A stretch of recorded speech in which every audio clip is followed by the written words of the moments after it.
What's going on, guys, and welcome to today's video. And today we are hopefully taking care of the first big issue on the S500. You know, this is a thing that it was doing from day one that I didn't really know if we had a issue. Obviously I talked about it in the previous video, kind of explaining everything wrong, but today we are hopefully taking care of the fact that this poor engine cannot get up to temperature. So like I said, the gauge never really moves. You can let it sit and idle forever. You can drive it for an hour. The gauge never moves, which to me, I initially assumed we had a gauge issue. You know, probably have a gauge, you know, the gauge is dead, you know, okay, so be it. But the heat is also kind of lacking. And then after a few days of driving, I actually got a check engine light. I was able to scan it and had a coolant temp sensor circuit code or performance. Again, it's kind of hard to, you know, a lot of times generic scan tools like the Top Dawn here are going to read the code, obviously, but then a lot of the times the description is not perfectly correct what the factory scan tool would show, or at least what I've found in my Jeep Chrysler Dodge life. So had that coolant temp sensor code, which made me go, well, maybe we've got a sensor issue, not a gauge issue. So driving the vehicle, drove it into work, using, again, the Top Dawn here, I was able to watch coolant temp sensor temperature. The highest I could ever get this thing to go was 140 degrees, and that was on a warm day, not, you know, on a below freezing day. So obviously this thing should be getting considerably hotter than that, and the 140 degrees almost kind of perfectly shows what it was indicating, you know, on the gauge, since this is Celsius instead of Fahrenheit. So I think the gauge works. I think the sensor works. I think we've got a thermostat issue. I was able to take a infrared temp gun and measure the upper radiator hose, the lower radiator hose. They were all like around 100 degrees. The lower hose was like 98. The upper was like 113. The heater hoses were a little bit warmer than that, but I think that's our issue. I think we have a stuck open thermostat, or at least that's what it's telling me, or I'm guessing here is a stuck open thermostat. So I ordered a thermostat from Mercedes, and yeah, I'm gonna put this thing on. It doesn't look that bad to do, but it's kind of under a few things, so we'll see how brittle things are on a 97 Mercedes and hopefully make this engine warm up. All right, guys, so we are in the shop now with the Mercedes. We are going to attempt to get this thermostat replaced. Now we've got our new Mercedes thermostat here. Looks very lovely. It comes with a gasket. It even comes with new bolts, which is pretty cool. Now our thermostat is down here below this thing. Don't know what that is, but that's a thing kind of in the way, but I think I can potentially get to everything without pulling that. So like I said, we've got 3 bolts, we've got 1 hose, and I'm hoping to get all of this kind of finagled out under there, but we will see.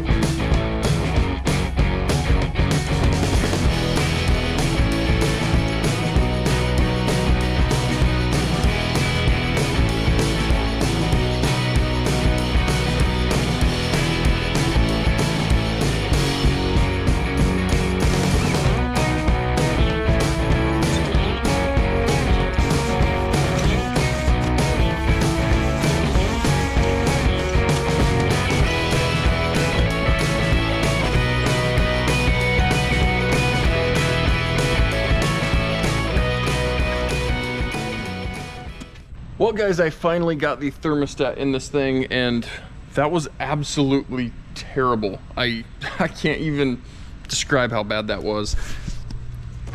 Like we showed, the thermostat is down there, and I supposedly have read that this thing is not on the 96 and back, potentially, but that is horribly in the way, and the bolts look like they come in from the bottom, so you can't really even get the thing off. This 90-degree rubber hose down here is an absolute terror trying to get it moved and manipulated. It is just a horrible, horrible design. So I'm gonna get some coolant in this thing and then we'll fire it up and see, does it finally get hot?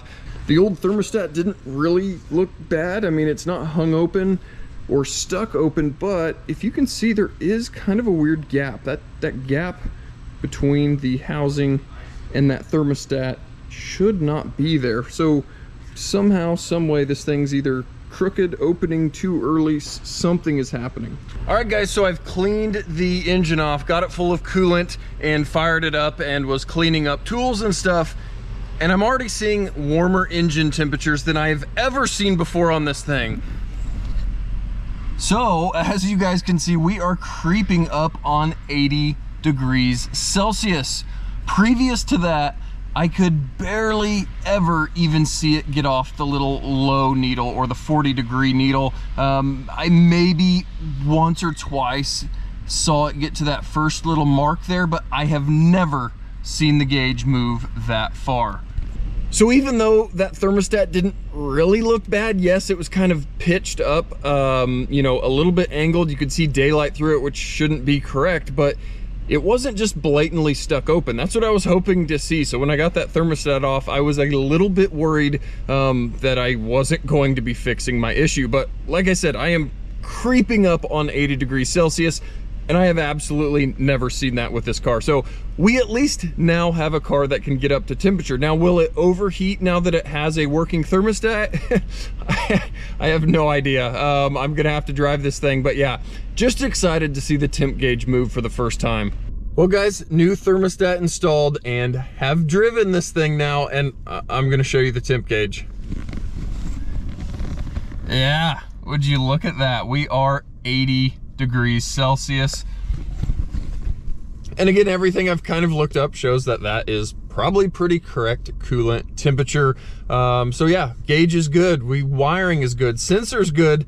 We just had a bad thermostat opening up way too soon. What a weird deal. I don't know. But yeah, horrible repair. Was not fun, but I am glad we finally got the first thing knocked out on the Mercedes, or the first repair, I guess I should say, knocked out on the S500.